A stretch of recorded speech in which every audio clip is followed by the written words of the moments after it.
Upacara ngaben mungkin sudah menjadi istilah yang tidak asing bagi kalian.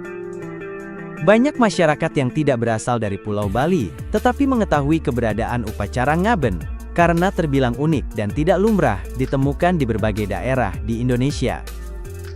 Topik ini juga masuk ke dalam materi pelajaran ilmu pengetahuan sosial saat bersekolah. Meskipun begitu, masih banyak orang menganggap bahwa upacara ngaben merupakan proses kremasi orang meninggal yang dilakukan secara besar-besaran. Namun kenyataannya jauh dari pemikiran seperti itu. Upacara ngaben lebih dari sekadar membakar mayat saja.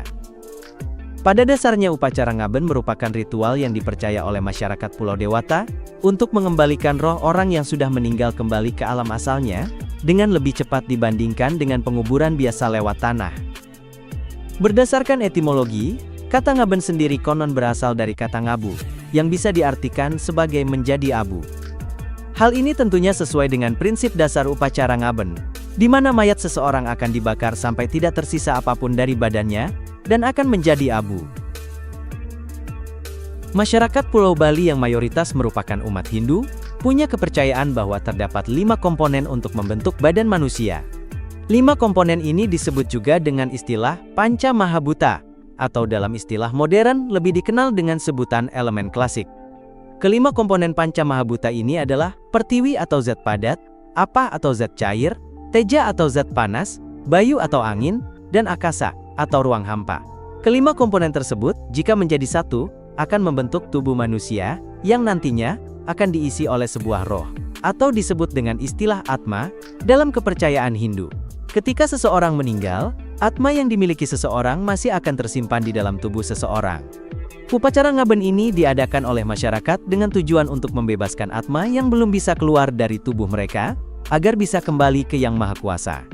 Setelah itu, Atma yang telah berpulang ke Yang Maha Kuasa, dipercaya oleh umat Hindu akan berinkarnasi suatu saat nanti. Tidak sedikit anggota keluarga atau kerabat orang yang sudah meninggal ini berharap bahwa mereka bisa bertemu kembali dengan sosok ini di kehidupan berikutnya. Jenis upacara ngaben. Setidaknya ada 5 jenis upacara ngaben yang bisa kalian pelajari.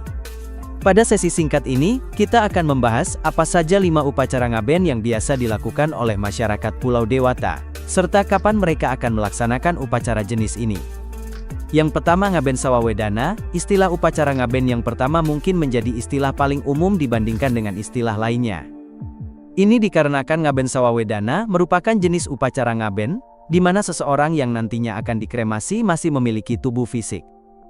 Sampai upacara ngaben dimulai, tubuh jenazah akan diusahakan agar tidak membusuk. Lalu ngaben astiwedana, berbeda dengan ngaben sawawedana sebelumnya. Ngaben astiwedana merupakan jenis upacara ngaben yang dilakukan setelah jenazah dikubur. Biasanya, jenazah yang akan dikremasi hanya berupa tulang belulang yang tersisa pasca digali dari makam dia berada.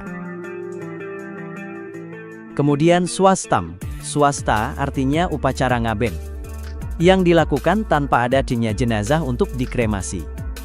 Hal ini tidak jarang terjadi, mengingat ada sejumlah peristiwa di mana jenazah bisa menghilang atau tidak ditemukan, seperti adanya kecelakaan pesawat, atau peristiwa terorisme. Jenazah ini nantinya akan diganti berupa lukisan atau foto jenazah dengan kayu cendana replika jenazah.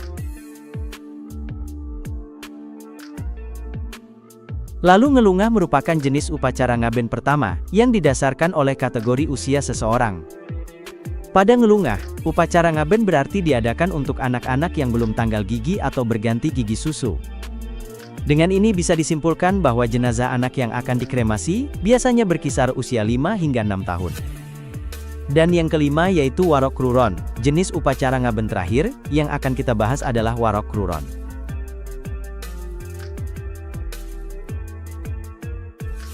Jika ngelungah di atas akan mengkremasi anak-anak berusia sekitar 5 hingga 6 tahun, warok kruron akan mengkremasi anak-anak yang masih berusia 3 hingga 12 bulan, atau masuk ke dalam kategori bayi. Perlu kalian ketahui, bahwa upacara ngaben memakan persiapan yang tidak sedikit, dan waktu yang cukup panjang. Orang-orang yang ingin melakukan upacara ngaben untuk orang terdekat, mereka harus mempersiapkan berbagai macam hal untuk keperluan ritual ini.